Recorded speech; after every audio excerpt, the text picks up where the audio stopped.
What is going on, everyone? Welcome to another episode of Conspiracy or Just a Coincidence. I am Jack Allen. First, if you aren't following me, you just found me. You can follow me at Kojak Podcast on Instagram, Twitter, all the socials. And if you want to support the show, I have a Venmo, Patreon. Also, as many of you know, we're expecting our first baby in November. So my lovely wife has made a little registry, so I'll post that on my Twitter. So if you want to buy something for the radical right-wing extremists that I will be creating, please feel free. But what it means the most is if you can leave a review, like, subscribe, whatever the normal things everyone says is, that will be perfect. And I hope we're all live here. I just got to check to make sure, last episode, of course, my mic sounded like crap for the first 5 minutes until somebody told me. So hopefully we're good. I'm just checking my profile to make sure we're on. All right. Well, it looks like we're good. Nobody's here yet, but that's all right. That's all right. It's just me for now. So we're going to continue first, trying to think, today is D-Day, 79th anniversary, I think. The guy, my pop-up back on the behind my chair there. He was on on the beaches of Omaha. 18-year-old kid. Skeptic, you're back. Nice. Thank you, dude. Thank you. Hopefully I sound all right, Skeptic, if you could let me know. But yes, D-Day was today. My pop-up, he was there at Omaha. His job was he didn't storm the beaches. He was on the ship to identify planes. And sometimes they tried to hide their you had to know, he had to know if it was a German plane or an American plane. That was his job. But I always think back, and I tweeted this already. I always think about this. Like, if they could see the world today, all right, good, perfect. Thank you, Evil. Thank you. Perfect. Perfect. But, I always think about, like, if our grandparents who fought World War II, if they could, what would they say today if they saw the state of the world, the country that they thought they were fighting for their descendants, their descent, most predominantly white people fought in World War II. And I just wonder, they wouldn't recognize the country that we live in. Their descendants are hated. They are the evil. They are the oppressors. They are the colonists. Would they have still fought for that? And I don't think they would if they knew. But I always think about that. I don't know. I think about that World War One. I know a little bit about World War One. I did a series on it, but I would love to learn more. I just was researching the Battle of the Somme. I think something like 250,000 people were killed that day, or in that battle, that skirmish, whatever, that battle. And it's just it's crazy. It's just crazy. It's propaganda is so powerful, which relates perfectly to the show that we're working on. This is part 3 of the Washington Post series, the end of the book. I loved it. That was a great book. I highly recommend it. For a book that was not written by a conspiracy guy who writes Catherine, the Graham family, the Meyer family, in very good light, it was very open about the connections with the CIA, and that's pretty much what this third one is about. So if you haven't watched the first two, you won't really need to make sense of this one. Basically, all you need to know is the originator, the first guy who bought. Wow. Skeptic says one grandfather served in the Navy during World War II. Other one was a conscientious objector. His father had fought in World War One. Amazing, dude. And I think I dropped the statistics last episode, but more people enlisted in Vietnam than World War II. It was like 1/3 of all the soldiers that fought in World War II were enlisted. They went to the enlistment center, they signed up. And as opposed to 2/3 of the Vietnam War enlisted. So propaganda only got better at this time, thanks to the Washington Post. Actually, they were a big help for that. But last episodes, I just talked about Catherine Graham, who the book is about, her father, Eugene Meyer, international Zionist banker, big supporter of Zionism, bought tons of guns, built the first hospital in colonized Israel, which isn't colonized. No. That one, no. All the other, the other, everything else, that was colonization. That No, that was just returning to land that was allegedly theirs 2,000 years ago. So no, guys, don't get it wrong. Don't get it twisted. But yeah, so he was a, the book writes him like, oh, Wall Street hated him. He was such a kind person. He cared. He would eventually become president of the World Bank. He was on the Federal Reserve Board. Yeah. So, this was the guy that started the Washington Post. We talked about him, talked about Catherine, her background. She was a radical feminist of the time, nothing compared to today's feminism, but a radical feminist at the time. American Student Union, all these groups that were probably created by, again, yet the FBI or the CIA or intelligence organizations to help control the anti-war movement. I brought this up which cracked me up. It just is so relevant. It just connects so well to today. But Catherine, her group, they had this pledge, the Orthodox Pledge. It was called, or Orthodox. That's wrong. Not Orthodox Pledge. It's a name that recovery houses have. I can't think of it right now. But anyway, it's not like what, it doesn't matter. Regardless, the pledge was you will never fight in a war. And that was a big, this group, they were all New Dealers. They're all like, all power to the people. And then once World War II was gearing up in the 1930s, or the Nazis were gaining power, everything changed. They all left this, let's help the people, the working man, to let's bomb the shit out of countries in Europe. We need to stop. It was just like exactly like Ukraine, all the climate change, all of the socialistic policies that are so important to so many people on the left. They're out the window, baby. Ukraine is front and center. And this same thing that happened in World War II. And then we talked about Brian. What's up, dude? Brian, I needed you on Twitter. I can't even say, because I haven't told my parents yet what the gender of our baby is. So just ignore that. But I posted a shirt that I had, and I said, who knows? I can't even do it, Brian. If you're on Twitter, you'll have to scroll down to my Twitter. But I said, if Brian's on Twitter, I hope he'll know the answer. Oh yeah, Phil Graham. But Philip Graham, that's the husband of Catherine Graham. He becomes the owner of the Washington Post before he kills himself. And Philip Graham, Ivy League guy, Harvard, worked as a Supreme Court assistant to this super radical Frankfurt. I think he was Jewish too as well. Frankfurter, can't remember, Frankfurter, I think was his last name. Thanks, Evil. Thank you so much. And but Phil Graham, though, then he would go in World War II because, he was, again, this guy that was all about, he was a huge New Dealer, huge New Dealer, forgets all about all that once the war starts. And he gets mad. He gets upset at all the student groups that his wife was a part of, that he was a part of, because they're ignoring the war. They're too focused on helping the working man and not act angry enough about defeating fascism. So it's just hilarious, But he would become, eventually, he gets like injured in work and basic training, so he becomes a military intelligence guy. And so basically, the whole point of the first two shows, we're setting up that the media, the press, they have been linked to banking and to spy craft forever. I mean, they've been just linked directly, right? And so that's what basically these first two shows were about, was that the Washington Post would become the CIA's paper. It started out as an intelligence op paper.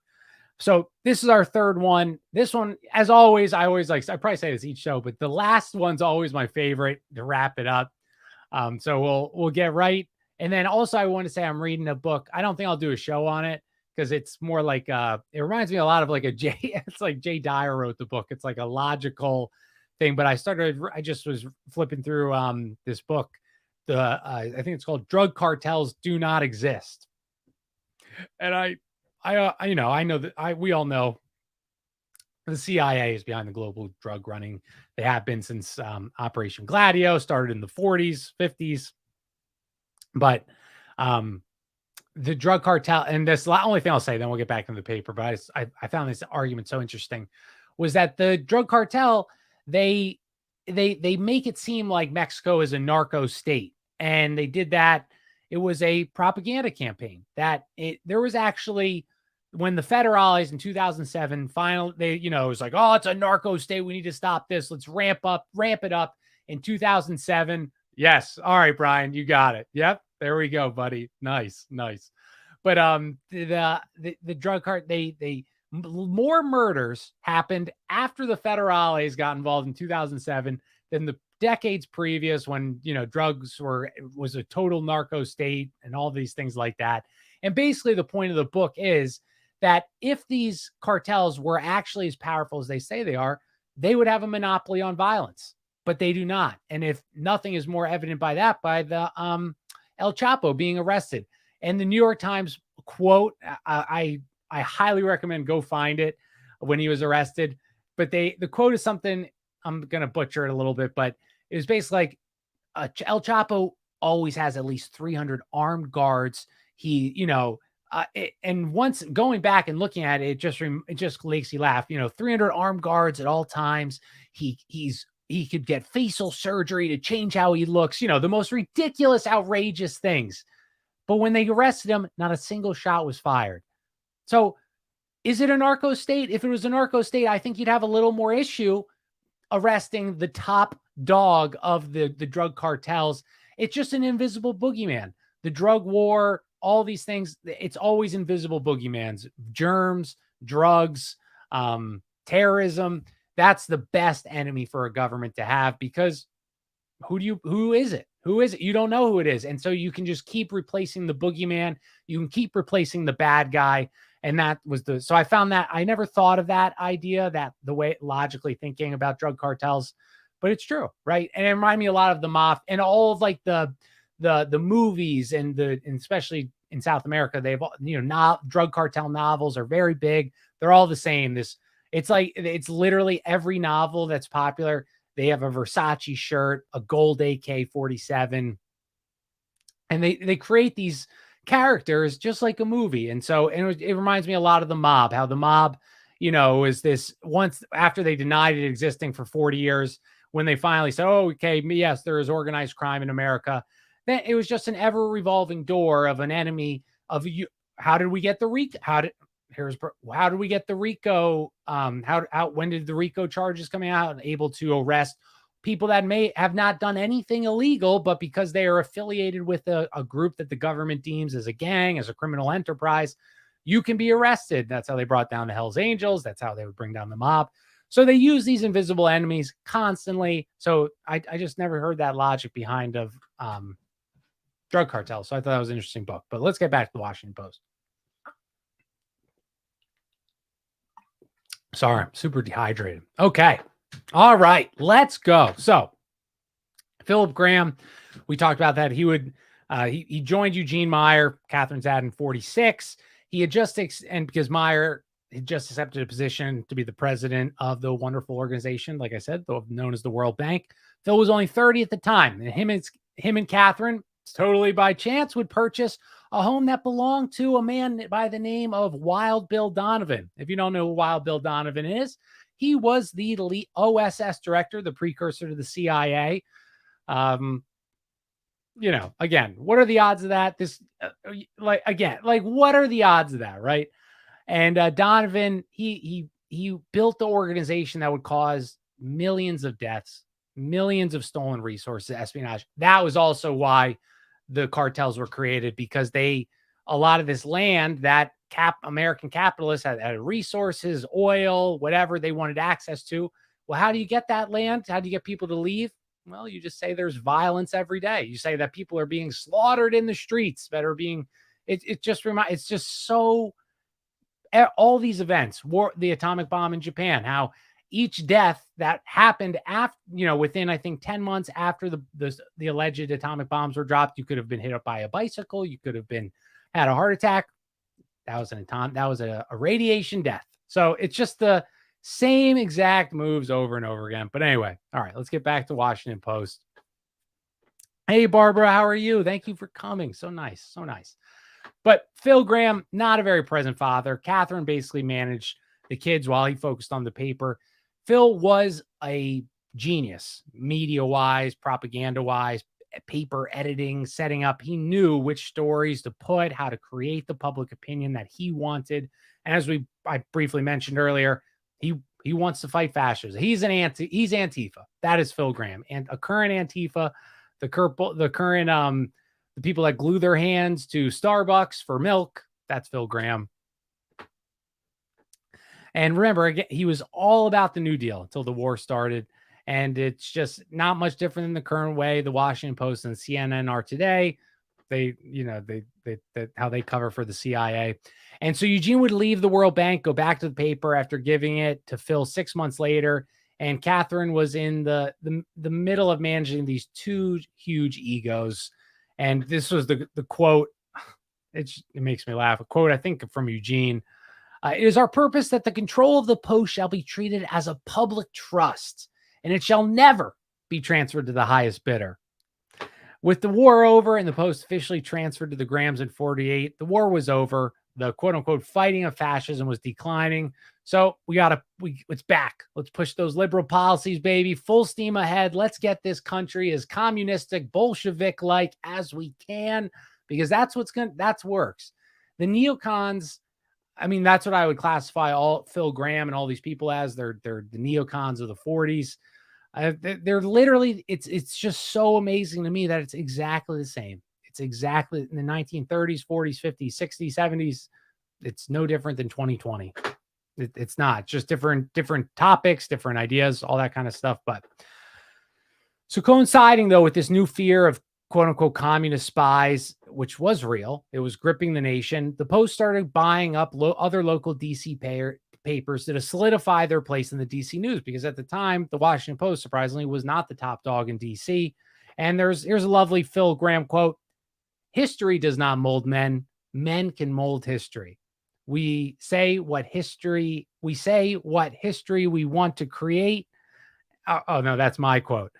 We just, we tell you that the people who write the books, they tell you the history to create what they want you to believe, right? I mean, we can go talk about World War II all you want, the ultimate Nazis, the ultimate evil.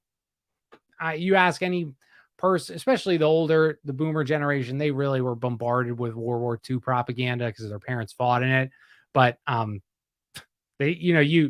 so many people, and so many of the Ukraine flag people on Twitter, America is the good guy, Ukraine's the good guy, everyone, Putler, they're the evil, not us. They ignore, we blew up the Nord Stream pipeline. Ukraine blew up their own dam to flood a town. But no, that was the Russians doing that. It couldn't be us. We're the good guys. And Phil believed that the function of the press was to mobilize consent for policies of the government. And he was an architect of what would become the widespread manipulation of journalism by the intelligence, by bankers, by whoever was paying them. Just like the scientists, they agree with whoever's paying them 99% of the time.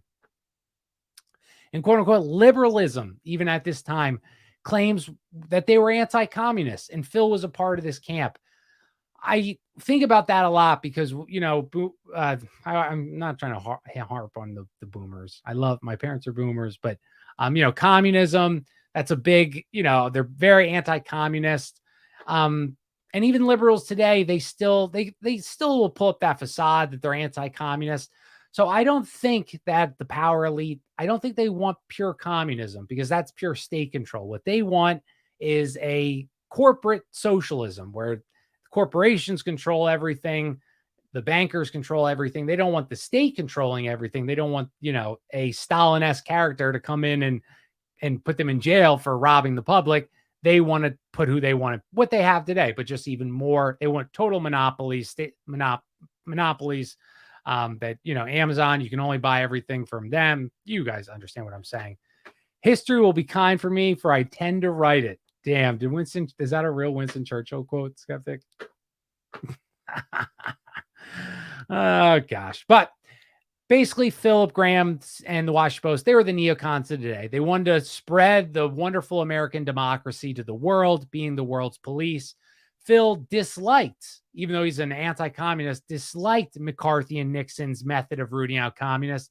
He thought it could be done better through psychology, intelligence, and propaganda. And so the newly created CIA was filled with the Philip Grahams of the world, these liberal, quote, elite intellectuals, these Ivy Leaguers, same people that made up the CIA, the, what do they call it?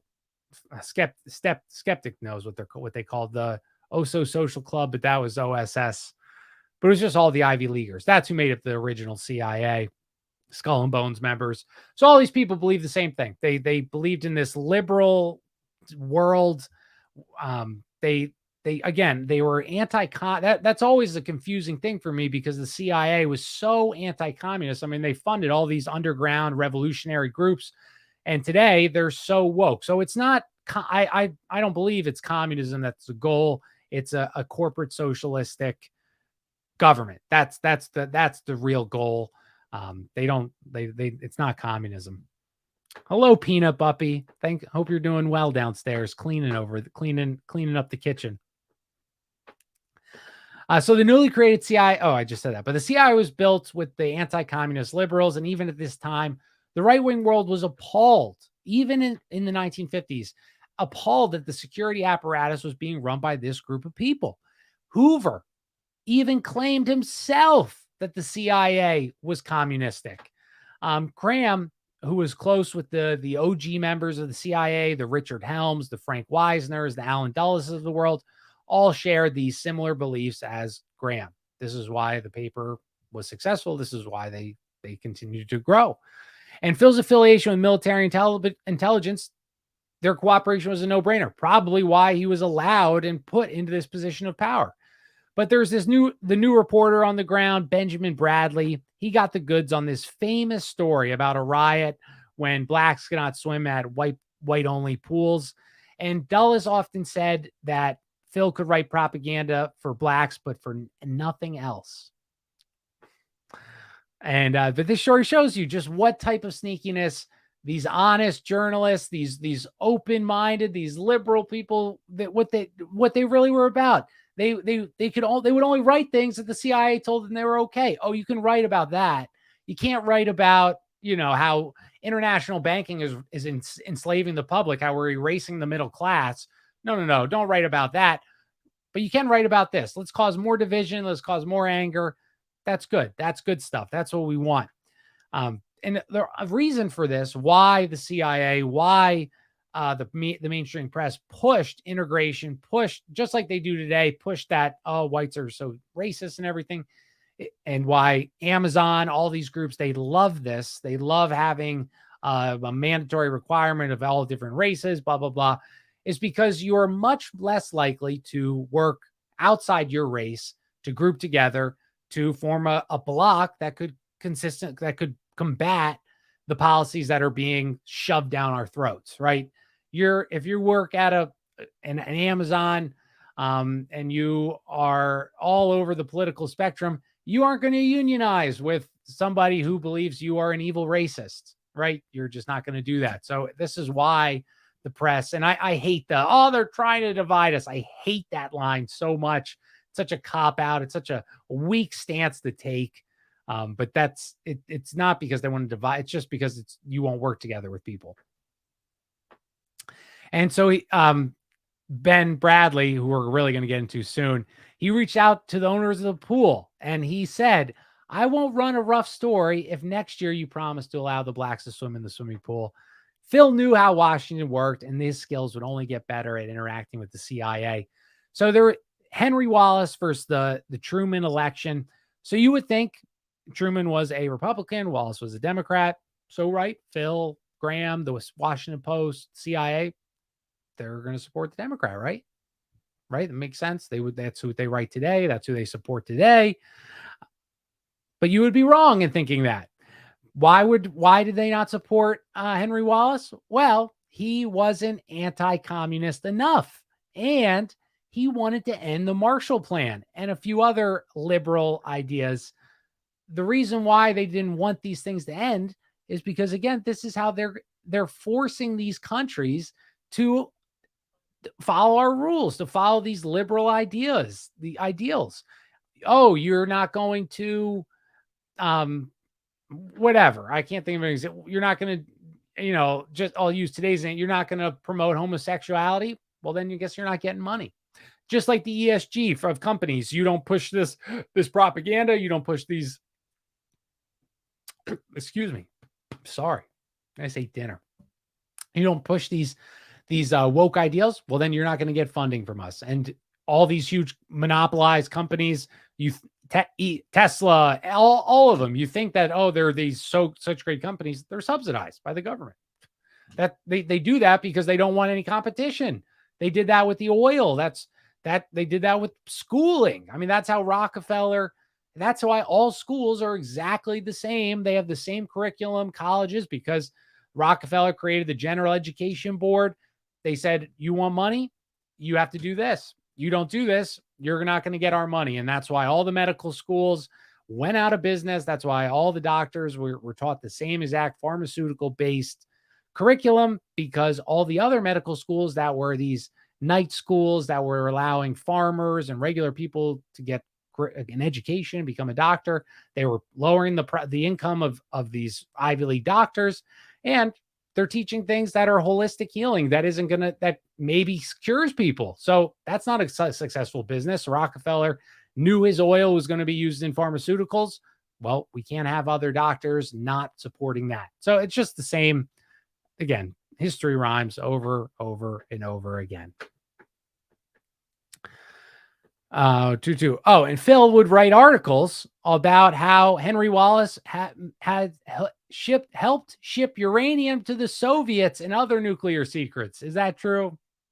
In actuality, the real story of that, of the uranium getting shipped to the Soviets, even though they're our ultimate enemy at the time, was actually happening in the Lend-Lease program, the same program that Philip Graham was a member of. Hypocrisy, blame the others, what you're doing, over and over.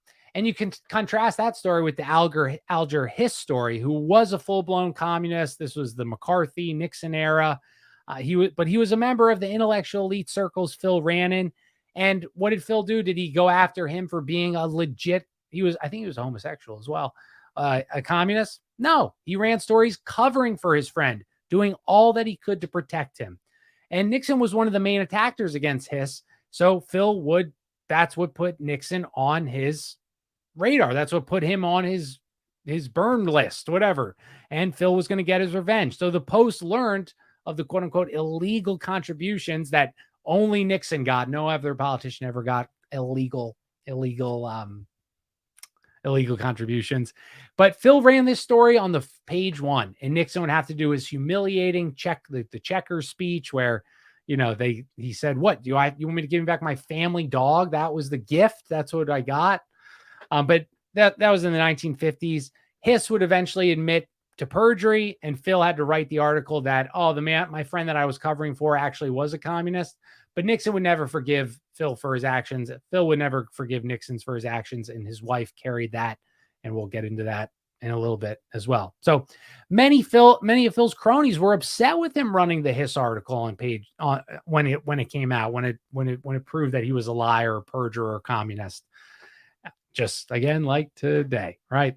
And the Grahams would have lots of cocktail parties with the people of power in DC, talking about overthrowing random third world countries' governments, how to influence elections and uprisings in third world countries. And in 1952, Frank Wisner came up with a great way how to fight communism. Not a major war, but small skirmishes and psychological conditioning and propaganda, etc. And Phil was totally on board to help with this, to help, quote unquote, alter perceptions. Thus, Operation Mockingbird was officially named, and the Washington Post was where it was built. And so by 1950s, Frank Wisner, CIA top dog, had journalists at the New York Times, at Newsweek, at CBS. He had estimates 400 to 600 journalists working for the CIA. 400 to 600 journalists in 1950s. And this is in the days of Twitter, right? You don't have the blue check jokes kind of gone, but you don't have blue checks journalists everywhere. You have newspapers, and granted, there's lots of newspapers, but 400 to 600 journalists were getting paid by the CIA to run the stories they wanted them to cover. And each journalist had their own code name, their own field supervisor. How much do you think that would cost? Hundreds of thousands of dollars. You're employing like 4 people to manage one journalist.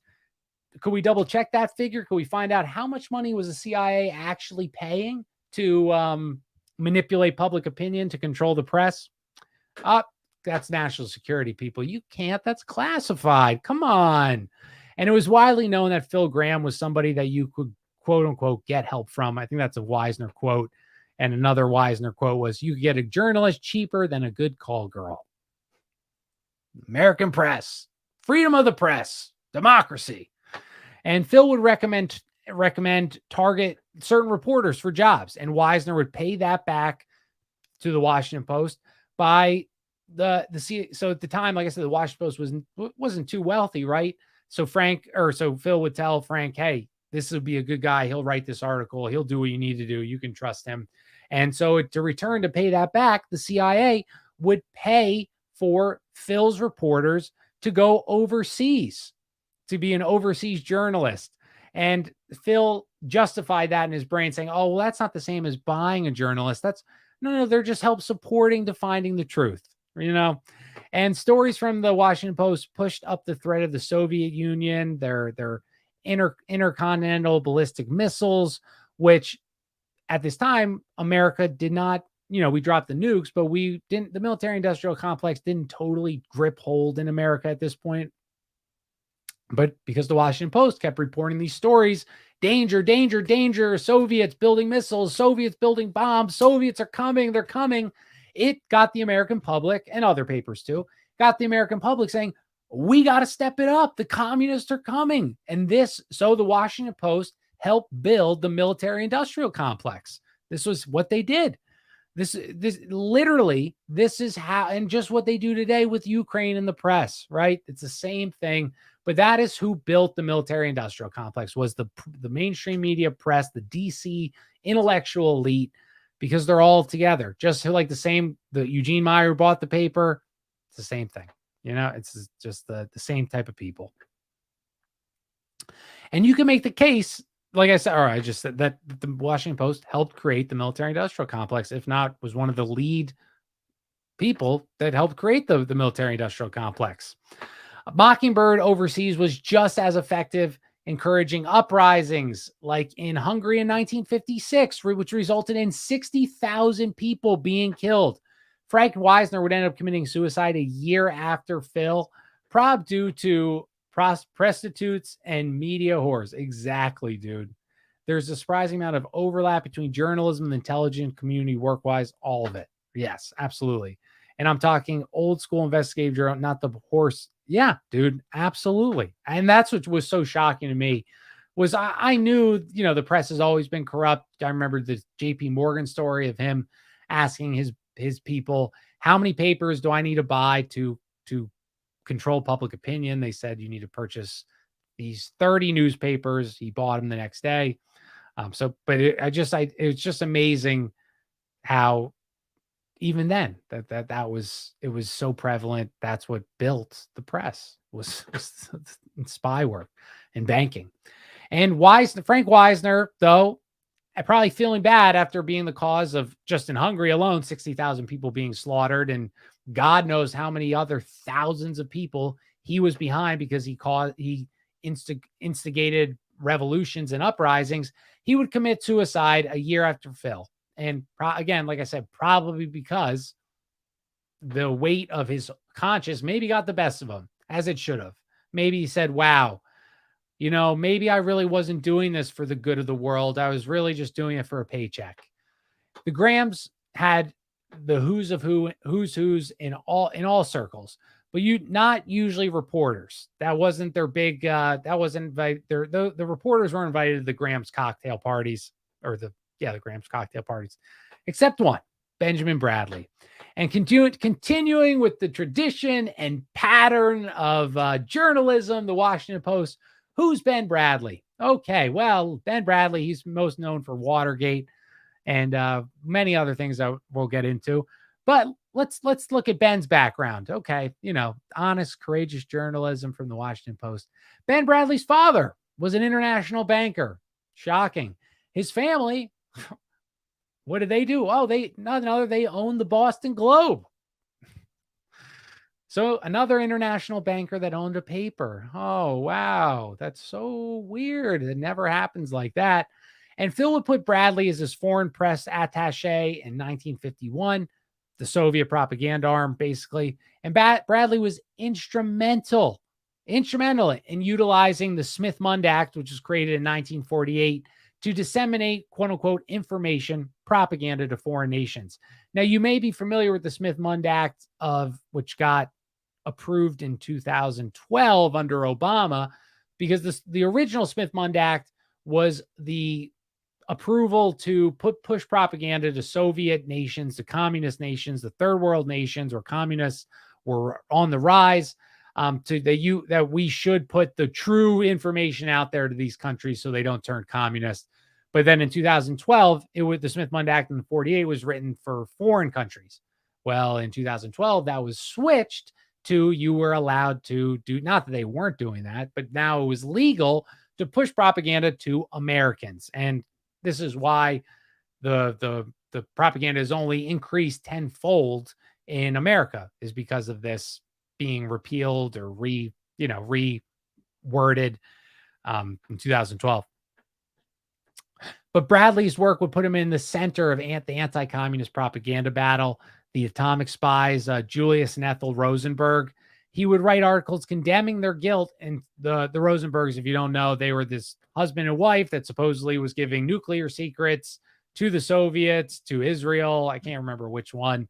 But you would think, oh, well, they would probably, no, Bradley, the Washington Post, they pounded them. They pretty much condemned their guilt before trial ever took place.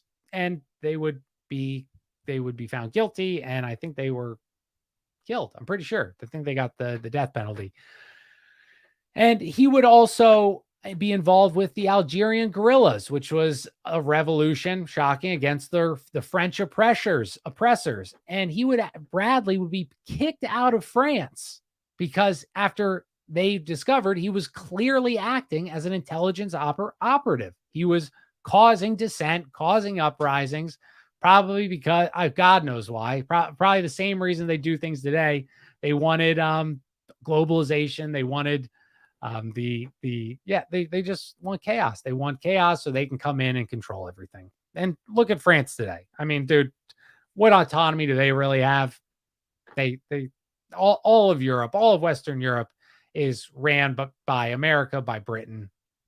Look at Germany, dude. Look at all of our Western. Portugal, maybe you can make a case they're not. I think they're pretty tough on their immigration policies, so good for them. But everybody else, you see, I mean, Britain is both. They're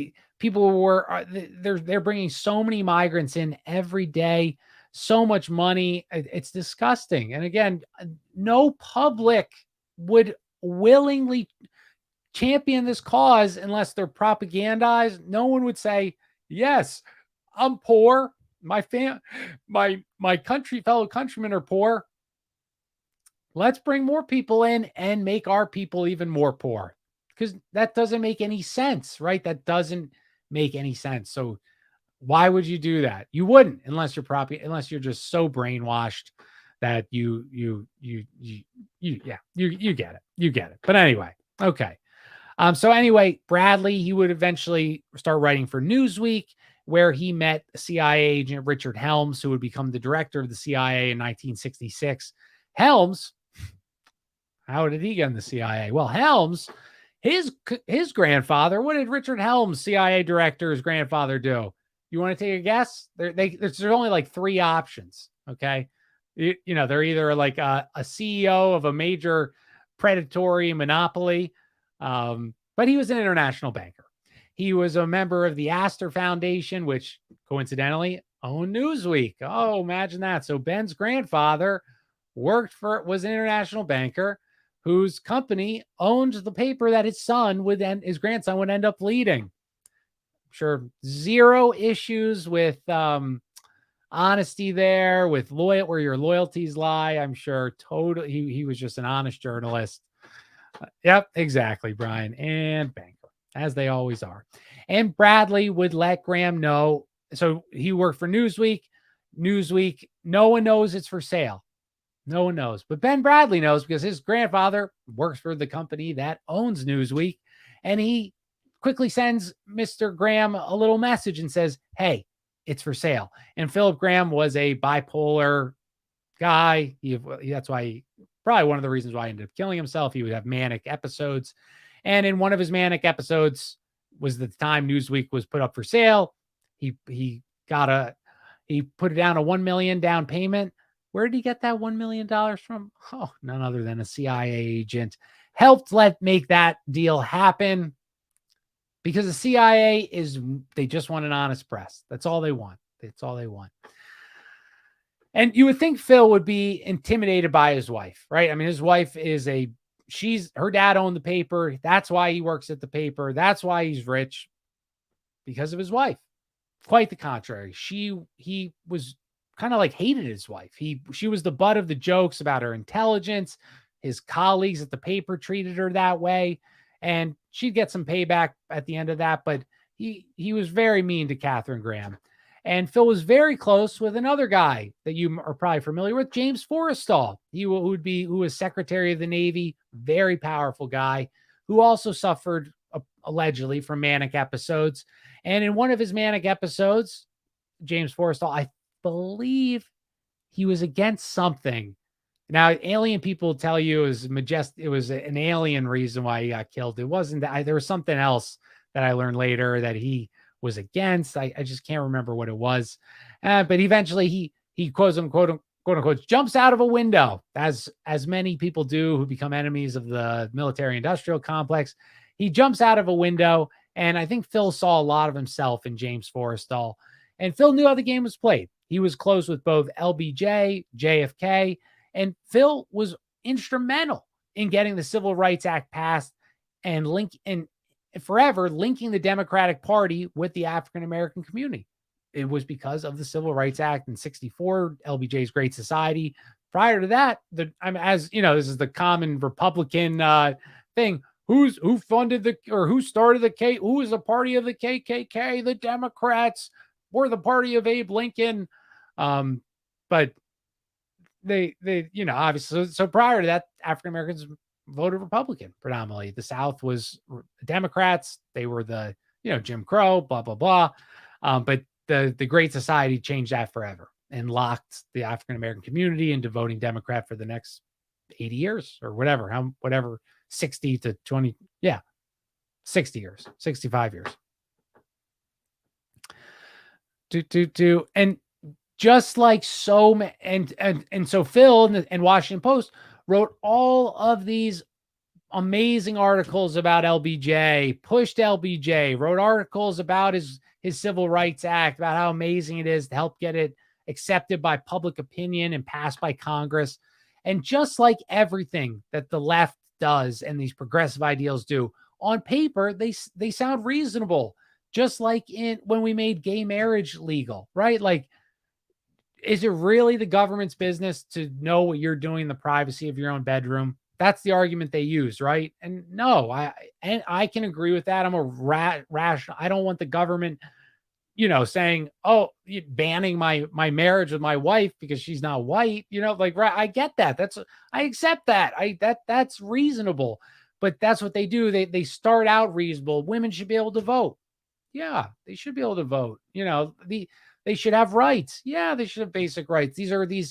And that's what they do. They put it out in this very reasonable, logical way, and they know that's not the goal. The goal, it's a slippery slope. Same with gun control. This is what they do. This is what they do.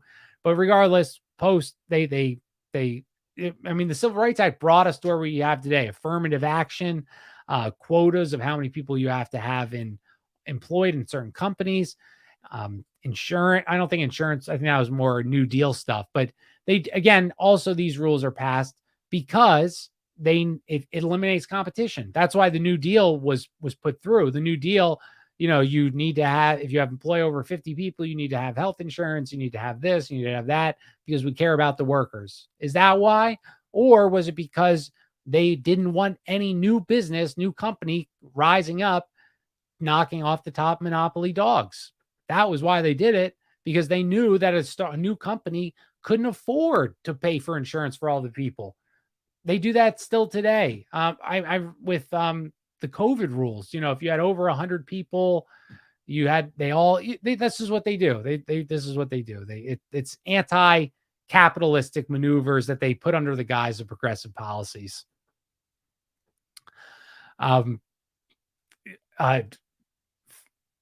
Phil would also he was banging girls with JFK, doing some fun orgy stuff. He would eventually, Phil Gramm would buy a house for some random lady and made Catherine to be the villain of his manic mind. They're all scumbags, these people. They're just so disgusting and despicable, degenerate. And Phil really started breaking down at one point. He thought he had made Kennedy. He thought that it was because of the Washington Post that Kennedy became president, and that he was so liked and adored by the public. And he thought they were best friends until Operation Mongoose, which was the armed Cuban Revolution, where we armed Cuban Revolution, the Bay of Pigs. And they brought along CBS reporter instead of Phil to cover this. And he started to crumble. He was drinking for days, threatening suicides, all this stuff. His relationship with Catherine just deteriorating even more. They started divorce proceedings. I mean, the dude was a mess. This is a hilarious story. Just imagine I guess Jeff Bezos was the owner of the Post now, but regardless. So Phil, the CEO of the Washington Post, he's a mess now, right? He's like insane. He's crazy. So there's this big, and they picked the other guy instead of him. He's very upset. His feelings are hurt. There's this big banquet in DC, all these famous people, all these powerful people. And Phil comes stumbling into the party. He didn't get invited, right? Party crashes. And like I said, he was such a mess. He comes in, walks right up on stage, grabs the mic.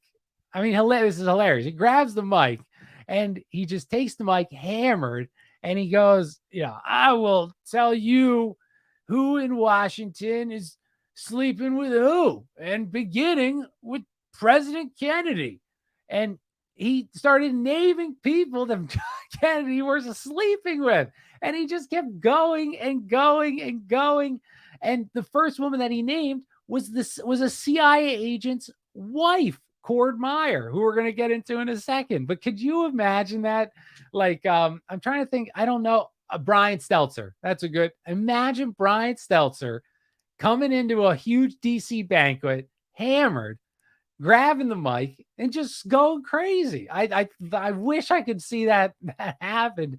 I would be laughing. I was just reading it. I was like dying. I was just imagining it. Or Jake Tapper or Don Lemon just coming into a big banquet and just going, I'll tell you all about who. Oh, just hilarious. But anyway, Phil would, Catherine, she would eventually have to essentially kidnap Phil to send him to a psychiatric hospital. And that was the end. After a few months, Phil would take his life, and he chose the day, August 3rd, 1963. This was not a random day. So, now that also makes me question the cult ritual. My conspiratorial mind goes a little bit into it, but regardless, that was the 15th anniversary of the formation of the Washington Post Company. And Catherine, immediately after Phil committed suicide, she goes on a yacht with their mom in Europe, where she would meet with President Khrushchev. Again, it's all fake. They're all friends. They're all buddies. I thought you were an anti-communist. Why are you meeting with the leader of the Soviet Union on a boat, on a yacht? Is that really, is that going to be a hard-hitting interview on your yacht? Right? That's not normally, they don't, when you have a big interview with a powerful, if someone was going to interview Putin on their private yacht, would you really take that? Is Putin really an evil guy if you were going to hang out with him on your yacht? But anyway, so though insane, Phil was, like I said, a newspaper genius. Catherine didn't have his natural talent. Nobody did. I mean, the guy was just so good at he was an Edward Bernays-esque kind of guy. He was so good at creating propaganda, of getting picking what was important, what he wanted people to think, feel, know about. And she didn't have his natural talents, and things had to change accordingly, right? So she ran the paper on this logic, and very a very feminine logic. Well, I'll say it that way. If the politician is your friend, their actions are honorable. If they're not your friend, they're always suspect. And so this is why Katharine Graham, she would go to the movies with Henry Kissinger. She hated Nixon, loved Kissinger. Kissinger was Nixon's right-hand man. How do you hate the guy that's also behind the same policies of the guy that you really dislike? You're writing all these horrible things about. You're going to bring down his presidency, but yeah, you're friends with his right-hand man, right? So this is how the Post and all news is ran today. If you have a D next to your name, every action you take is written in an admirable, progressive, positive light. On the inverse of that, if you have an R, well, if you're an R and you're not a rhino, you're not a neocon, not, and everything you do is suspect. So basically, though, everyone and all the politicians knew this in DC. They just had to charm her. So the higher ups at the Post, they did not know. They were with Phil. They were already embedded with the CIA at this point when Phil died in 1963. Catherine committed suicide in 1963. So at this point, the CIA started in 1947, or the National Security Act was passed in 1947. I don't know how quickly after that the CIA was created. I think it was created right in 1947, maybe 1948, but they were very embedded at this point. So people like they're higher ups, the Washington Post, these guys, they made fun of Katharine Graham with Phil for years. She was the butt of jokes.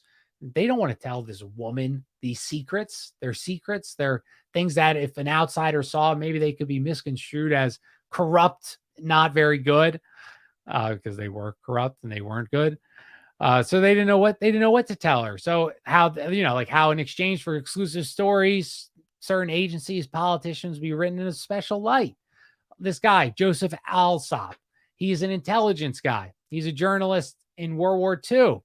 Then he goes to do work in China with the Flying Tigers, which was basically Mockingbird before Mockingbird.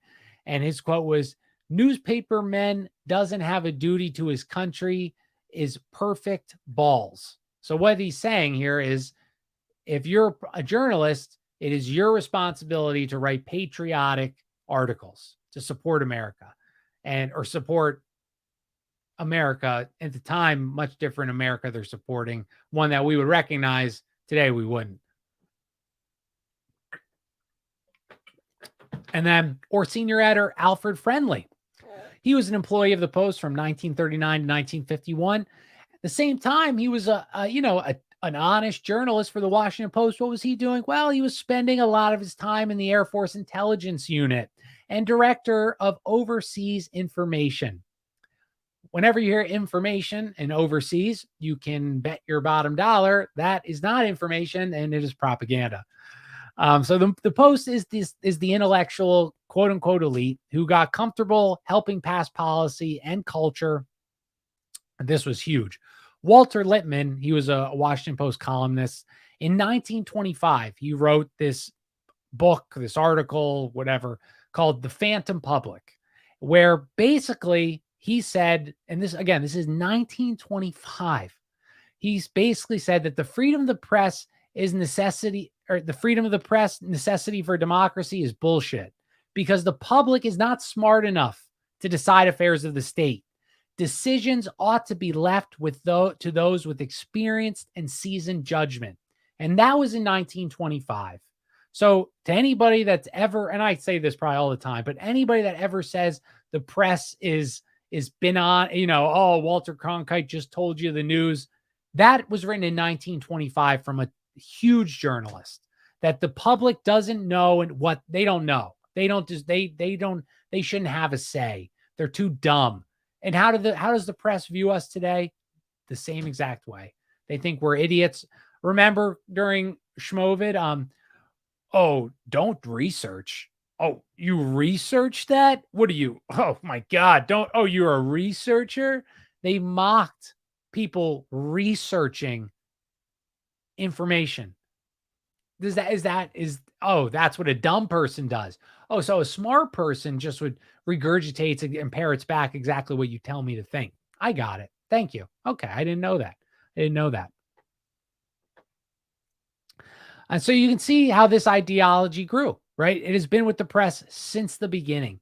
And the 1930s was a crazy time for marketing and propaganda. It was a whole new world. Bernays, um, Madison Avenue, all this stuff really took hold in the 30s. Powerful people started learning, wow, we could really we can scientifically sway public opinion to about what to buy, what to eat, what to sell, what to think, what to feel, and they used every avenue available to do that. And the Washington Post men were so successful at creating consent for government policies, and you see that today to a whole new level. I mean, again, people, especially white people, cheering on our demise. We people the CEO of Chick-fil-A, washing African American white, cleaning their shining their shoes. Is that how you would want to be treated? If I went to Korea or I can't think of a good example, I wouldn't. That's not how someone I would respect would say, "Please let me shine your shoes for my ancestors' wrongdoings," which weren't really my ancestors because only 1% of the South owned slaves, but let me shine your shoes to apologize. I would think, dude, you are a huge vagina. I will never respect you. You get out of my face. And so that's what that's what the press was. That's what they already realized. We need to do our job to create consent to help our buddies in politics. And this is why the Washington Post was so successful. It wasn't the best journalists. It wasn't the best stories. It was that they were one of the first to strike a deal with the federal the intelligence community to align their stories with government policies that they're trying to get passed. And the intelligence apparatus even helped the Washington Post buy another paper, the Times Herald, which was another DC paper. More of the same. But John S. Hayes, he's a Washington Post executive. He's buddies with this guy, Colonel William Paley, who was the founder chairman of CBS, who believed it was the media's duty to help the war effort. Paley was best buds with Allen Dulles, he would provide cover for Allen Dulles' CIA agents. He supplied outtakes of news films. He would he would get his reporters to be debriefed by the CIA after they came back from overseas or from stories. He set the standard, this Colonel William Paley, for the cooperation between the CIA and the news. So like I said, he's the founder of CBS. So Paley gets asked by Phil Graham in 1948, can I buy CBS from you? And he refuses. He doesn't need the money. Well, his buddy Allen Dulles says, come on, Will. Come on, buddy. Don't you be a team player? This is for America, but man, it's to help us. And so he says, okay, all right, you're right, Allen. You're right. So Phil and the Washington Post purchased 55% of CBS. And they would eventually have to sell that in the 80s or whatever, but you can just see like these they're just so corrupted. What's true? What's real? Nothing is real. CBS equals CIA broadcasting station. Absolutely, dude. And I never knew that the Washington Post owned 55% of CBS. Oh gosh, guys, it can be really discouraging, it can be really upsetting. You just and yet people still they don't see it, dude. They don't see it. It's just I was in a real funky mood the past 2 days. I was just going off on Twitter, leaving comments that I shouldn't leave, arguing with people on Instagram, making jokes and stuff. But just what they say, these people like about Ukraine and how we need to support them. And I saw a video. It was so sad. It was these two Ukrainian soldiers. It was a very vicious video. The guy's legs like blown open, and that makes me sick. I'm not good with blood. I like fast forward that part, and they're saying, please kill me, to the Russian soldier. Please kill me. Please kill me. And the Russian soldier says, like, where's your tourniquet? Like, no, I'll help you. Blah, blah, blah. Let me try and help you. Soldiers, they don't want to kill each other.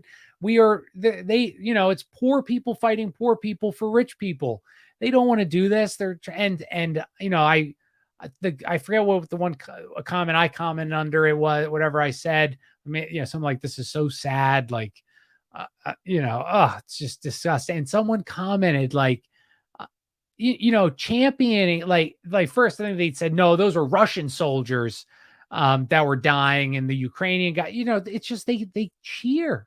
They cheer Cousins Wars. Exactly, Carl. Just like World War I, 250,000 European neighbors slaughtered each other. For what? If you ask the public what started these wars, they wouldn't know. What started the Russian war? Putler. He invaded Ukraine. Oh, really? Well, how about, did you care in 2014 when the Ukrainians were killing their own Ukrainians who were more affiliated? They saw themselves as Russians. Was that evil? Was that good? Or the fact that $400,000 Stinger missiles, which is up like a 200% increase from 4 years ago, is being sent to Ukraine. So somebody's making a boatload of money. When you look in Kensington and Philadelphia and it looks like a zombie apocalypse, it's just despicable and amazing. So I see why the intellectual elite think that the public can't make decisions, because most of them can't. They need to be told what to do. And that's why I always laugh, with libertarians. In a perfect world, I agree with you. Libertarian, I am full-blown libertarian. You don't need rules in a normal world. If everyone was regular like us, intelligent, responsible, respectful people, you wouldn't need rules. I have an HOA. Dude, if I didn't have the HOA already, the HOA kind of sucks because people don't follow the rules. But I have people that, just leave their dog shit everywhere. This is why libertarianism won't work, because people are assholes and they just don't, But anyway, I'm getting off topic. So anyway, Phil Gramm, Washington Post, is able to purchase 55% of CBS. And so basically, Dulles, the CIA, had an ever-expanding corral of reporters and stooges to utilize, to write propaganda for them. Didn't harm relations, though. Every Christmas, Paley and Graham, Paley wasn't upset because every Christmas, Mr. Allen Dulles, all the Washington Post big players, Paley, Walter Cronkite, the man that just told you the news, they would attend a secret dinner put on by Allen Dulles.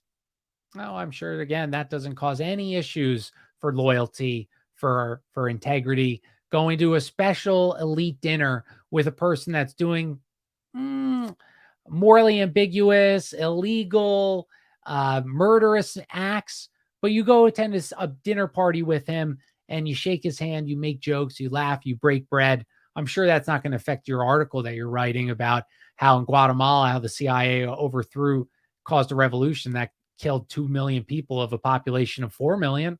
No, I'm sure that's not going to be an issue at all. And Kennedy relied on the press just as much. JFK, after the failed Cuban Missile Crisis, I didn't know this because I'm not big on Kennedy stuff, but his quote was, to do the right thing, the safe thing, please, to the press, he said this too, please keep it under wraps for now. Which set a horrible precedent, which made the Washington Post men feel like it was their job to keep Americans safe by not telling the truth. By not telling you the story, it's keeping us safe. And that was JFK. That was the president that everyone loves. That's what he told the press to do. Guys, national security. Let's keep this quiet. Let's keep this quiet. It's important for safety reasons. For safety or for you. Come on. And Kennedy would hire John S. Hayes, who we talked about earlier, to a secret CIA task force on how could we beam American propaganda to communist China. Other team members of this little secret CIA task force was a guy named Richard Salant. What was he? Oh, he was the president of CBS. Zbigniew Brzezinski, Cord Meyer, McGeorge Bundy. None of this was cleared by Katharine Graham. No one told her. No one She was fighting to gain control of her paper empire from all these people, all these powerful press guys that had connections at the top levels of the federal government, of the intelligence community. And when she took over, she wrote paper for the Post for her father prior to, in the early years. She wrote articles in 1939. I talked about the article she wrote about Upton Sinclair, the government was fascist for blocking his book because he wrote a book about how he wrote a story like a Republican guy was a fascist taking over America and blah blah blah, and it was like a socialistic book, and the government didn't want that out, and he said how Hollywood will never have progressive values because it's controlled by fascist evil people. And that was Catherine Graham, an article Catherine Graham wrote. I was laughing how much that's changed. But so it was more now than ever. It would left this, let's tell the truth, to how do we help our guy? How do we support our politician? I'm sorry, let me read. Skeptic always has such good. I don't know you, Justin. The more I learn of our more secretive history, the more I believe the true conspiracy theories that the USA has ever truly been governed by the people has never, I'm assuming, truly been governed by the people for the people. And Justin, you are so true. That's exactly it. Or the weapons earmarked for Ukraine are turning up on the Mexican border. I did not know that, Skeptic. What are the odds of that? I'm sure that's just an oversight, right? 70% of the equipment that gets sent to Ukraine doesn't make it to the front lines, but the black market arms trade is booming. And if American public knew all the dirt that their government got down to, they'd be like that meme that asks, "Are we the baddies?" Dude, I didn't know that. I heard that a lot of the equipment's not making it. What do you expect, right? Didn't we just, again, 3 years ago, wasn't Ukraine ranked one of the most corrupt nations in the world? More corrupt than the countries in Africa? But now we trust them with giving $80 billion because Zelensky's president, an actor. It's comical, dude. And yet people are just so dumb or brainwashed. They don't see any of this. All right.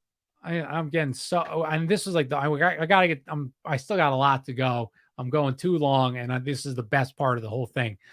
So here, all right. So Kennedy's favorite journalist would be Benjamin Bradley, who only once printed a bad story that Kennedy didn't want printed, and he talked to him about that. He said, "You better knock it the fuck off, buddy." But once you participate in political blackmail, like what these pressmen would do, you can't stop because of fear of being outed. So the game continues, right? And that's obvious. It's like in prison, if a guard, brings in tobacco for a prisoner, his relative says, "Hey, I'll give you $2,000, bring in this tobacco, sneak it in, and I'll give you $2,000." Well, that's not so right. He says, "What's the harm bringing tobacco in?" But now you're screwed because you can never you're stuck, because they're going to, if you don't do the next thing, which is going to increase, they're going to rat you out. And that's exactly what happened to the press. The moment that one of them accepts blackmail, one moment one of them says, "Okay, I won't write this story as long as you do this," you're locked in, and it's only going to increase more and more and more until they kill you, which they usually do. Supposedly Catherine never knew fully about the close connection between her media empire and her reporters in the CIA until 1977, when Carl Bernstein wrote The CIA and the Media. Did she? Maybe. I don't know. I mean, again, her dad was an international banker. He was a scumbag. Did she not know? I don't know.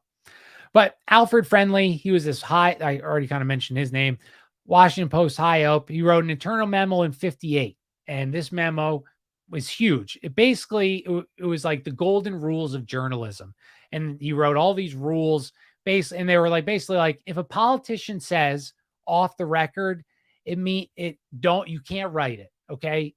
Basically, when they say off the record to you, they're telling you what they're actually doing, but they're telling you what you should say to deceive the public. It was basically just a whole memo of how to be a corrupt journalist. If you do this, if you follow his rules, you'll get more exclusive stories and more information.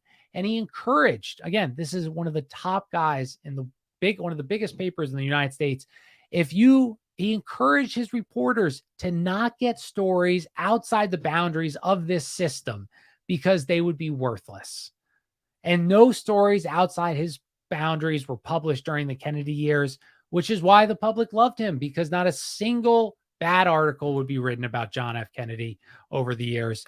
And the military would also take these rules, spruce them up, and use them for the Vietnam journalists that were just landing in Vietnam in 1962. And these corrupted guidelines would lead to the shocking Pentagon Papers in 1971. What were the Pentagon Papers? Well, the Pentagon Papers was that the Johnson administration had systematically been lying to the public and to Congress, like how they were actually bombing, enlarged the scope of its actions, Vietnam War, dropping bombs on Cambodia and Laos, and doing all these other horrible things that the Washington Post knew they were doing, but they covered up for them. And when the Pentagon Papers got dropped, Catherine, we'll get into that in a second. I'm sorry. So Catherine, she also, this is hilarious as well, this radical feminist, she was in a battle again because the Washington Post and a lot of newspaper people were trying to form a union at her media empire. The wives of her reporters would stand outside her Georgetown house protesting, and she would shut those protests down so quickly. Oh my God, wait, I thought she's so progressive and she loves the working man and all this stuff. Then why won't you let them unionize, Catherine? Why won't you do what's good for the people then? And in 1963, 20 of her pressmen, they destroyed a press room at the result in the Washington Post headquarters. And Catherine, she comes out in her paper, she says millions in damages were done. Millions. Well, how much damage was done? $13,000 in damage. The charges were dropped. And she said, this is her lovely quote, unions interfere with the freedom of the press. How do they interfere with the freedom of the press? I don't know. But like the Post had any freedom of the press to begin with, but I find it hilarious that the woke paper of today, the radical feminists, the anti-war, except for fascist wars, the civil rights paper, anti-union. Oh, wow. Imagine that. Oh, thanks, Justin. Dude, that's such a nice compliment, man. Thank you. Well, I'm so glad to have you here, buddy. There's usually not too many people here. So if you ever have anything to add, I'll read it out. Like Skeptic. He's a book of knowledge. He adds so much valuable info to the show. So you guys help make the show great. So thank you, dude. That was such a nice thing to say. It's going to make my night, dude. Thank you. Oh yeah. So the union, she's freedom press, blah, blah, blah, rules. And again, it's just the Democrats of today. Rules for thee, not for me. Unions, support the unions. Well, why don't you have a union? Oh, no. I can't have a union. That'll ruin the freedom of the press. That'll ruin journalism. And her management style doubled profit from when Phil was in control in 63 to when she was, after 5 years in 1969, she doubled the profit of the Washington Post empire. Post was attracting more than half of advertising revenue available in the Washington market. She attended the Republican National Convention in 1964 with Barry Goldwater, and she was shocked to hear how Eisenhower had a 20-minute speech about the evils of the press, and Nixon joined in on that party. Barry Goldwater spoke, and he said, if when this country turns to a communistic country, and you want to know why that happened, look no further than the Writers Guild made by the New York Post in 1933. And the liberal press has always been liberal. Catherine would meet up with LBJ on his ranch with her daughter, and shocker, the paper treated LBJ like a god that could do no wrong, just like Kennedy. Katharine Graham, again, the CEO of a honest and integrity having journal paper, flew on Air Force One alone with her daughter, with LBJ, to go to him and his Secret Service to his ranch in Texas. And is that oh, that's hard-hitting journalism, I guess. So she flew on a president's plane to his ranch. Johnson began talking about which Post reporters he trusted, which ones he didn't. Basically, she promised him her devotion. And that devotion was tested by the Vietnam War. He would personally hold her accountable for any story he did not like, for the reporters he did not trust. And Johnson defined the purpose of the war and explained the war in terms she would understand, but it wouldn't be enough. She didn't support LBJ enough in his mind. And his quote was, even after all she did for him, after she wrote all these articles, blah, blah, blah, if Phil were running the paper, it would have been a different presidency for me. All right. Last thing okay. So we're almost done here. But Catherine would eventually get sent to South Vietnam in 1965. The same time LBJ is pumping out intensive bombing in North Vietnam. He arranged for her to meet generals, diplomats, debrief her when she returned. And at this time, it was still kind of like a quote unquote private war ran by the elites of America, the people that she had cocktail parties with, the people she knew to be good. And it was a brilliant response to the political forces of Asia. But when she returned, the Post ran stories about how Vietnam, it's not just a single issue, guys. No, this is a long war that will determine if the communist world was going to continue. It's not just about Vietnam. It's about the world. Do you want to live in communist America? And they did run a story that mildly said, hilarious, dude, hilarious. So because of, Vietnam, we're dropping napalm, we're dropping Agent Orange from Dow Chemical. And so this is getting, people find this out. They're a little upset, right? We're the good guys and we're dropping napalm on third world farmers that live in little huts. And so the Washington Post, they run a story and it said, maybe Johnson should stop using gas and napalm, but it was hypocritical to be so outraged about this, everybody, because they're non-toxic gases. So come on, they're non-toxic, dude. Chill out. They're non-toxic. You guys are blowing this up, which would then be changed though when Nixon took office, and then dropping napalm and Agent Orange was actually super evil, and only an evil, sick man would do such a thing. And I swear we could find a million, or that Twitter account, Defiant L, posting L's or whatever, who posted hypocrisy of all the left-wing mouthpieces. How, like when Trump, came out with the pokey poke, everyone said, oh, I'll never take that. And then they have the tweet, 6 months later, if you don't get it, you deserve to be in jail, locked up. It's just, again, nothing changes. And the Post never questioned why, if Ho Chi Minh wasn't really a guerrilla fighter, but he had this deep infrastructure, who would they just never questioned the government's logic. Like, if so, okay, so he has this deep communistic infrastructure that who would surrender eventually if we dropped enough bombs, or was he just like this guerrilla fighter with a small group? Like, none of these questions were asked. What is this? Like, who are we really fighting here? What's, this isn't a clear-cut war like World War II and World War I.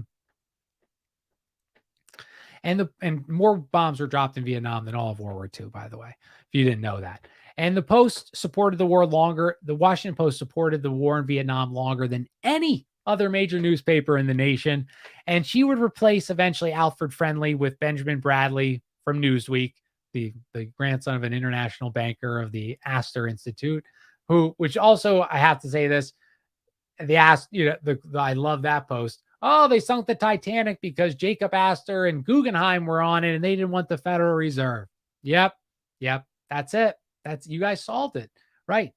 Yep. The Astor Foundation created the Royal Institute of International Affairs, the Guggenheims, which were involved in international banking, monopolization. Yeah. They were worried about the public. They were worried. They didn't want a Federal Reserve Bank. Oh, I hate that so goddamn much. If you ever post that, don't follow me. We're done. We're done. After, if I see that from you, I'm gonna get mad. I'm just joking, but it's totally wrong. So this was Benjamin Bradley's quote. I have no politics, no opinion on the war, but I would never hire no son of a bitch reporter who wasn't a patriot. Just again, it's Ukraine. It's Ukraine round two. Ukraine is round two, right?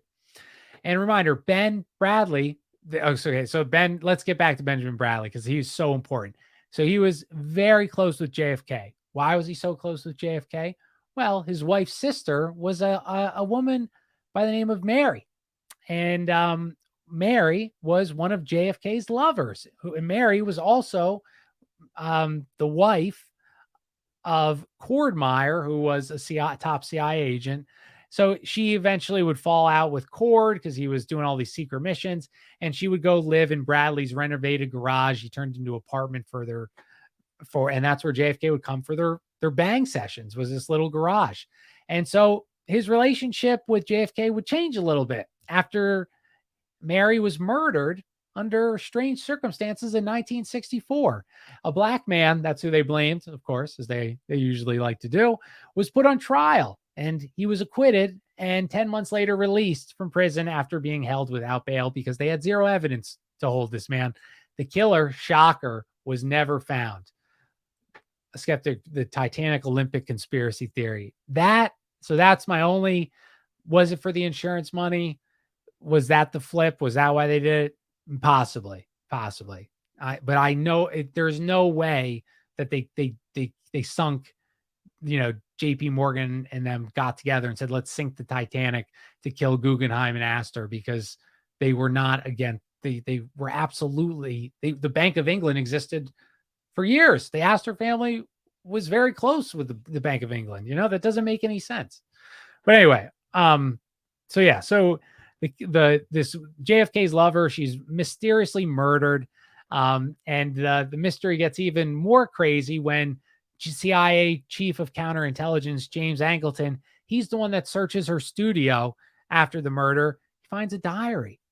And Mary, she had been keeping a diary about her affair with the president. And Angleton was questioned, hey, do you have that diary? And he said, no, I burned it. Burned the diary. And he never burned the diary. No CIA agent burns this kind of information. But within a year, guys, no murderer was ever found. Everyone stopped asking questions, just like the people today. I brought this up to my dad because he was born in 49. So he was right around his time. He never even heard this story, that how JFK's lover was murdered. Why? Because the Washington Post never wrote any articles about it, I imagine. And in Benjamin Bradley in 1953, he used to work for the U.S. Embassy. He would leave that to work at Newsweek. We already talked about his international banking grandfather. It was a year before Allen Dulles authorized James Angleton to set up a counterintelligence staff around the world. Angleton, his main responsibility was the Israel desk, which was giving 80% of the information of its intel on the KGB. And Bradley's wife was friends with Angleton's wife. See, all these people are all interconnected. The reporters, their wives, they're banging each other. They're having cocktail parties. The press has never been honest. And attending Harvard with Bradley was a guy named Richard Ober, who would become Angleton's primary CIA deputy and work for him in Europe for 3 decades. So again, Benjamin Bradley, top dude at Newsweek, Washington Post, the guy who broke Watergate. He's linked to at least 3 top CIA agents before they were CIA agents. It's a big club, and we are not in it. Wes, dude, I miss you, man. I haven't seen you in so long. I hope you're doing well, buddy. I hope you're doing well. There's a concept in the intelligence community called haystacking, where you hide an assassination by committing mass murder.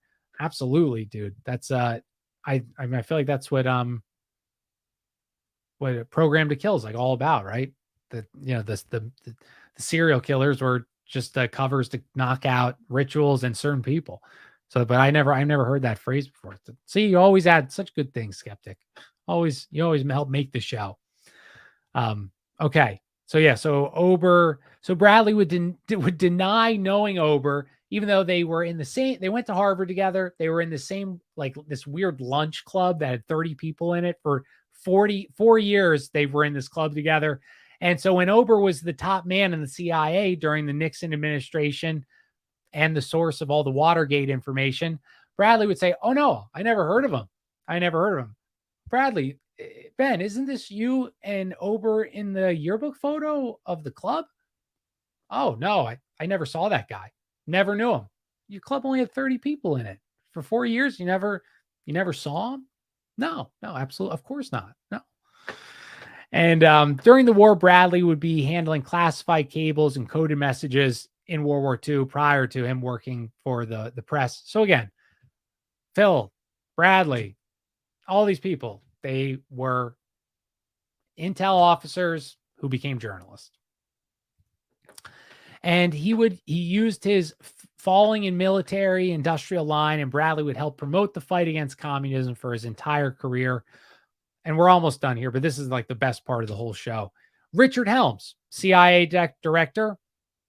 Is he connected to the Washington Post empire? Well, let's find out. He helped write portions of the National Security Act in 1947, which obviously led to the creation of the CIA.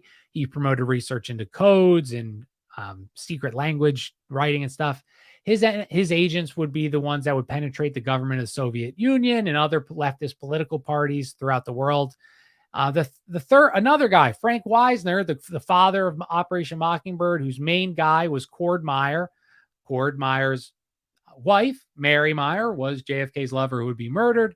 He went to Frank Wisner, Yale graduate, Skull and Bones member, married Bradley's sister, Mary.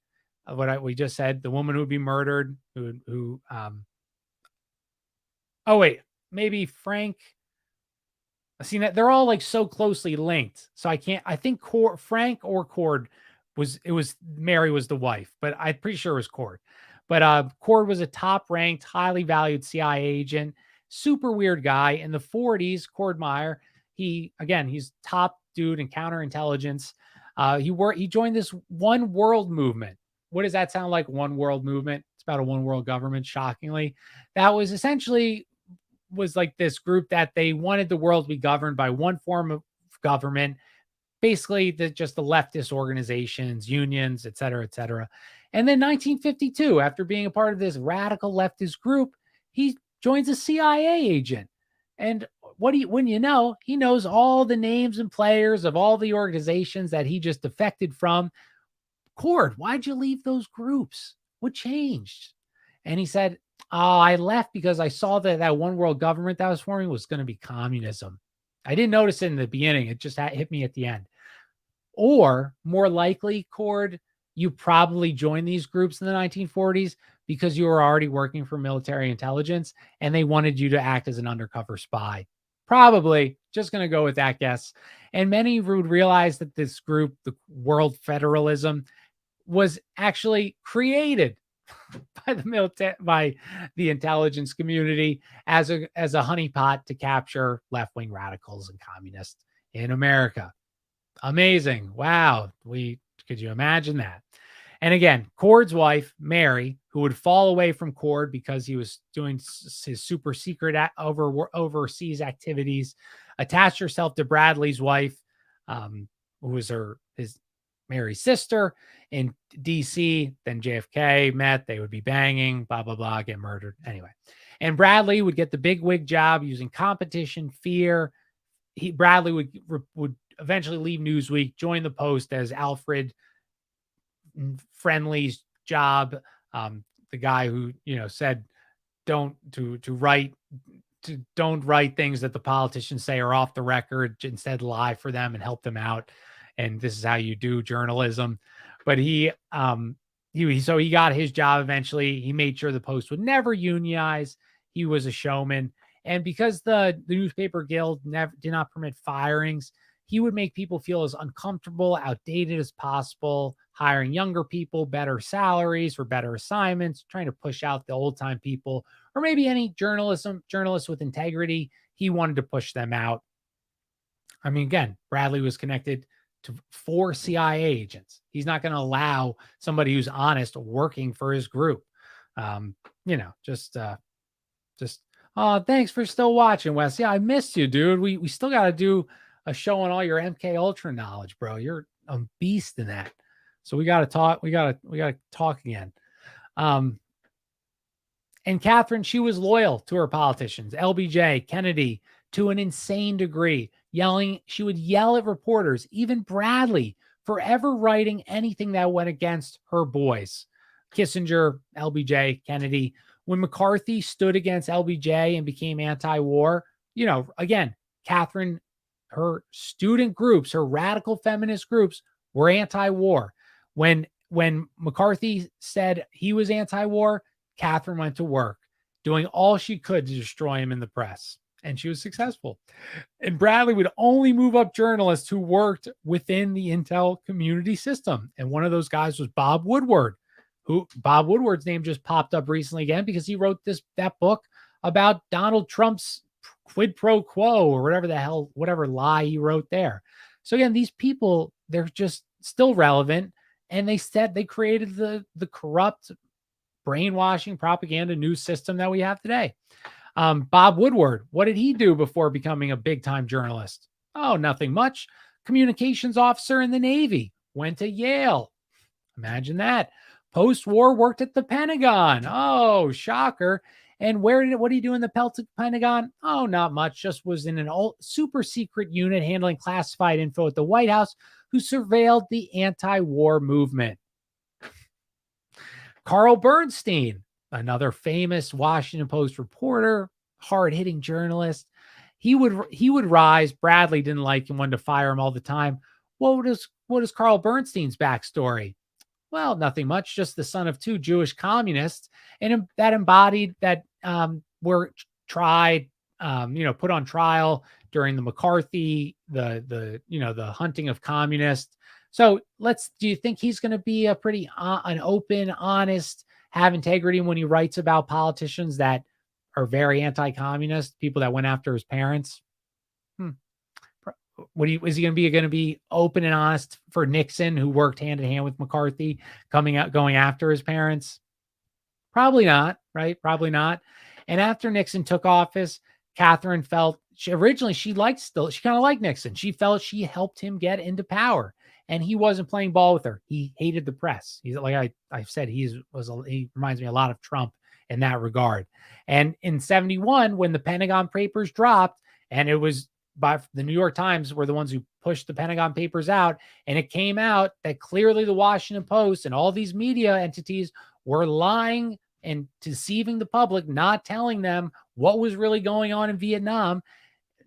After, promoting the war and all this stuff were the good guys. Now their lies came to the forefront. And Nixon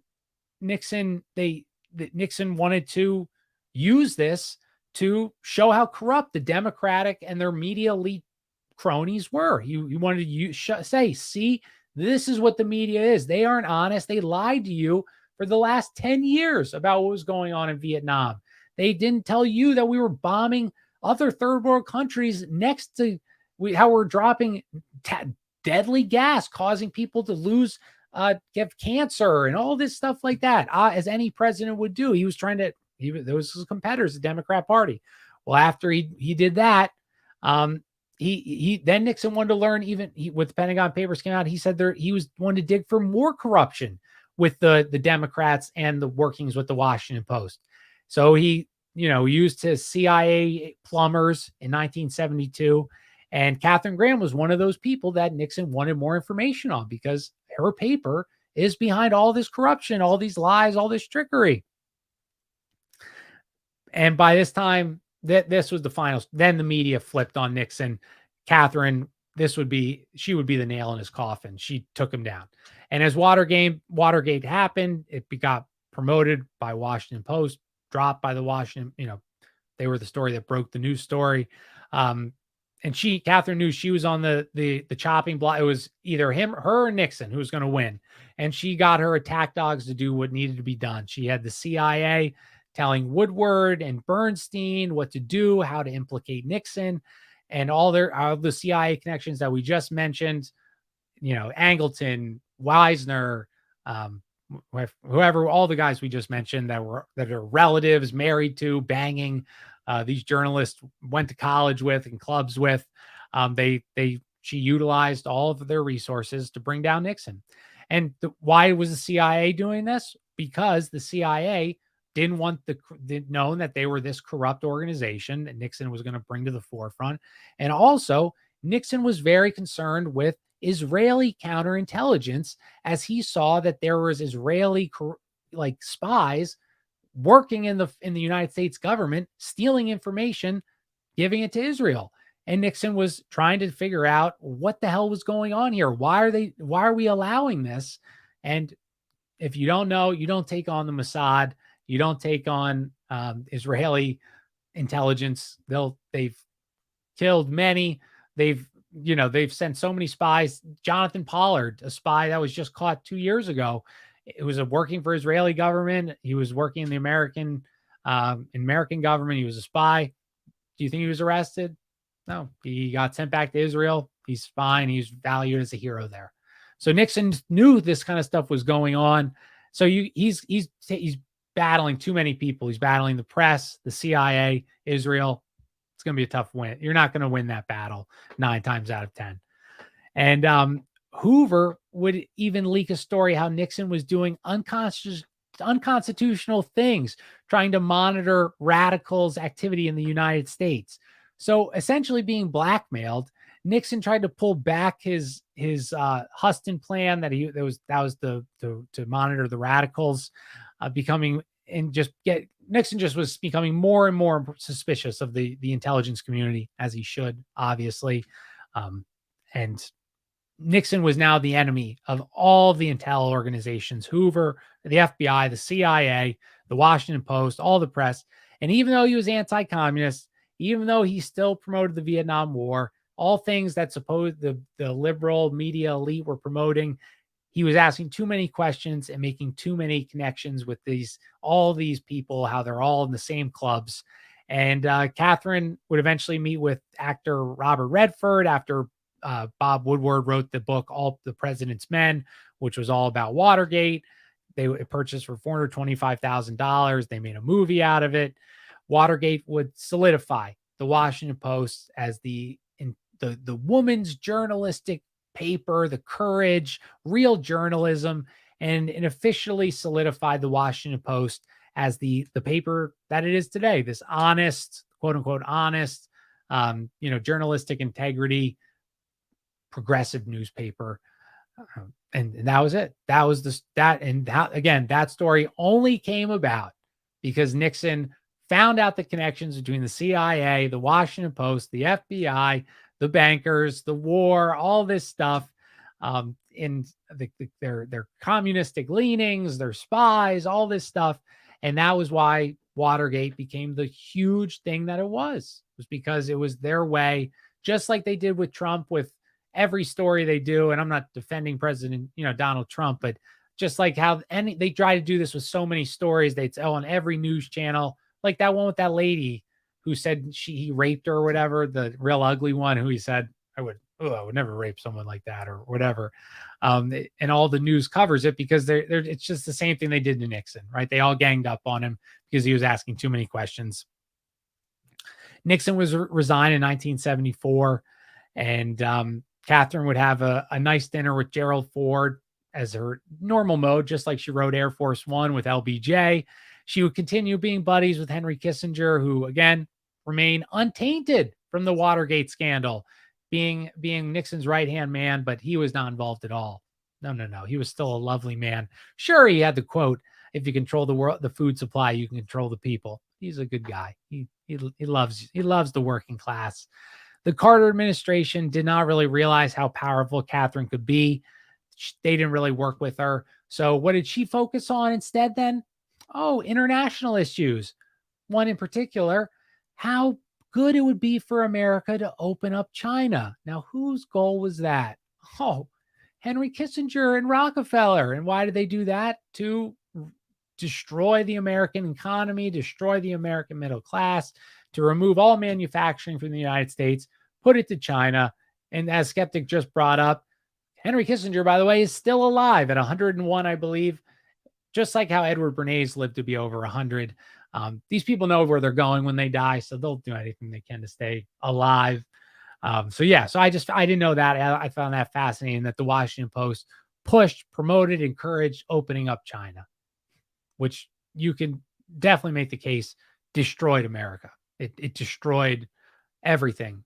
It destroyed towns, cities, careers, livelihoods, families.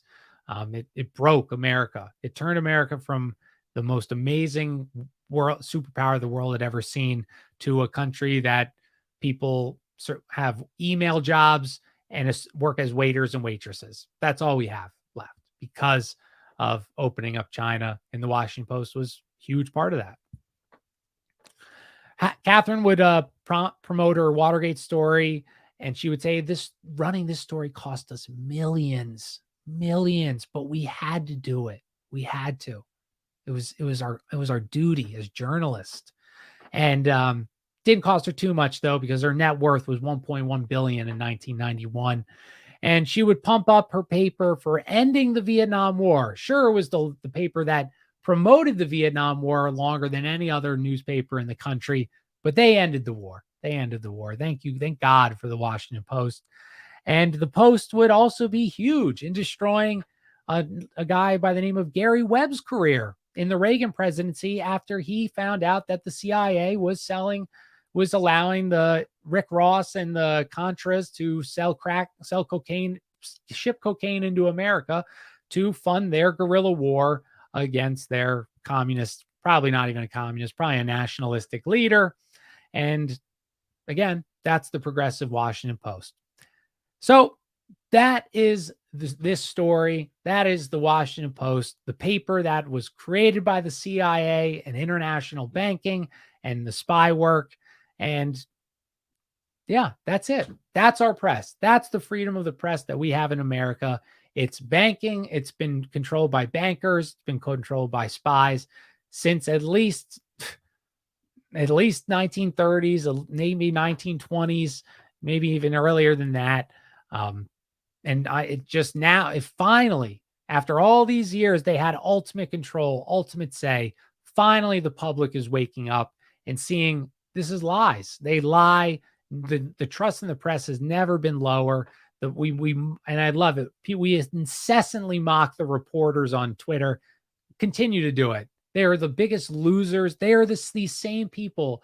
Maybe they're not the same as Ben Bradley and having the top connections to top CIA people, but to think that they don't still have CIA intelligent asset connections, no, they do. They're being told what to write, how to write it, or just to keep their job, you need to write articles that promote degeneracy, that promote we should teach kids what masturbation is at 4 years old. That if not, you're a bigot, you're a racist, you're an evil homophobe if you don't agree with that. So yeah, that's the show. I thought it was a great book. If you want to read it, Katharine Graham and the Washington Post Empire.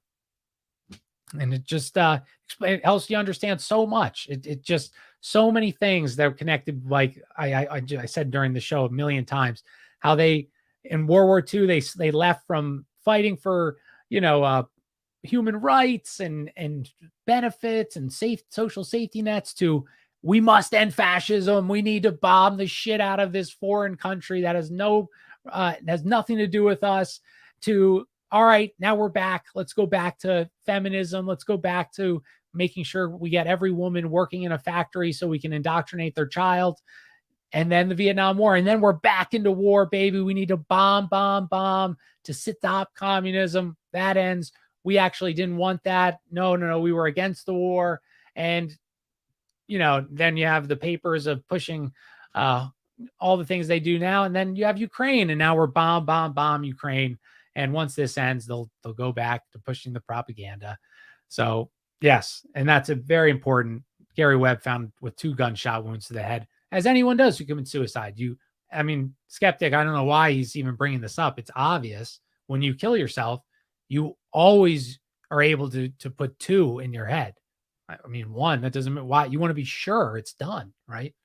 But thanks, Brian. Thanks for saying that. So I hope you guys learned more about the Washington Post, why we should hate the Washington Post. Justin, thank you so much for the nice compliments, dude. Oh my God. Make sure you follow me on Twitter. I'll follow you back, dude, if you're on there. So nice of you. I'll share it with my wife. She's just finished cleaning. She's listening to me right now. So, all right, guys.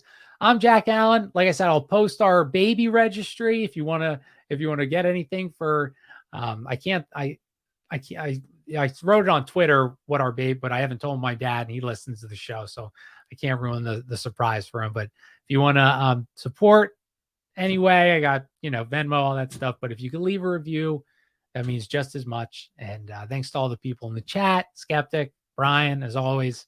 You guys help make the show so fun. So I'm working on my next book. Next book I'm doing is, I think, The Politics of Heroin in the CIA. That's the book I'm reading. And maybe I'll throw in that drug cartel. Drug cartels don't exist. They kind of relate. So I started working on those, and I'm getting back to reading more. I've been playing Fortnite with my wife. So addicting, guys. Fortnite's so much fun. Skeptic, thank you. Yes, dude, we will. I'm gonna create. They're there. Whoever this baby is, they are gonna be the next monarch of America. They're gonna be unstoppable, mixed baby.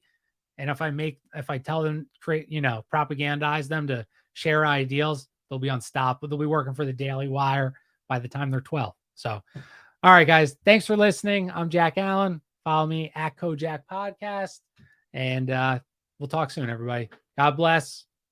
Have a good night. Peace.